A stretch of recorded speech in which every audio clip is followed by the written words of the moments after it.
The Elna Explore 240 is light and portable, whilst strong and sturdy, but built for simplicity. The 240 weighs in at just over 6 kilograms, but it has 800 stitches per minute. It has 23 stitches, and that includes a one-step buttonhole. The stitches are really easy to choose. With the dial on the front here, you choose the number of your stitch. These are all explained in the manual, and simply click around the dial till you have the stitch that you've chosen. Over on this side, we have an adjustment to the stitch length, and down here is your stitch width adjuster, and finally is the reverse button. As we come back over to the needle, you have an adjustable pressure dial, which is just on the side of the machine here. So that's going to help it to cope with different thicknesses of fabric.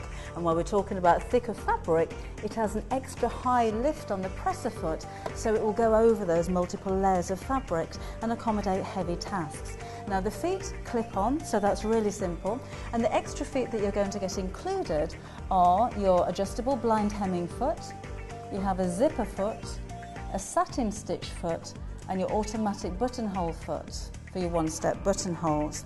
Now it's got a very simple threading system. It's all about simplicity with this machine.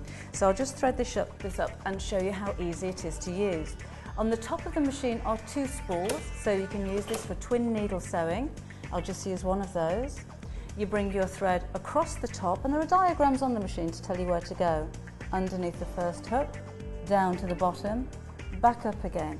Now you'll need the needle in the uppermost position, so always turning the dial away from you on the side of the machine. Let's bring up the presser foot arm and bring this back down to the front. Underneath here is one little clip to put your thread behind, like so, and then another little clip to put your thread behind, and then we're ready to thread our needle.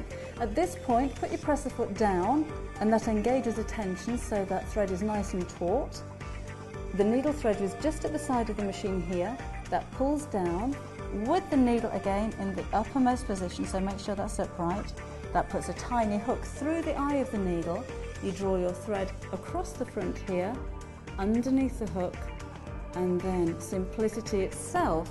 There's a loop of thread brought out the back of the needle, so now that needle is threaded. So for those of you that don't have very good eyesight, or for those of you that are changing colours of thread frequently, that's a big help for you. As I take off the accessory compartment here, we now have a free arm. So if you're sewing around cuffs or trouser legs, you're not going to sew on top of yourself. And if we open down the front is where the bottom bobbin goes. So I simply slip out the casing, pop my bobbin inside, draw the thread through the little gap in the side until it just fits into place. That should be suspended without it coming undone. Now you know that the tension is correct. Open up the little lever on the side, pop that in. You'll need to clip that in place, then turn your dial once down and back up to enable your top thread to just pull through that bottom thread, and pull that all the way through before closing, and now you're ready to sew. So the Explore 240 is for those of you who want to keep it simple but need a well-built machine.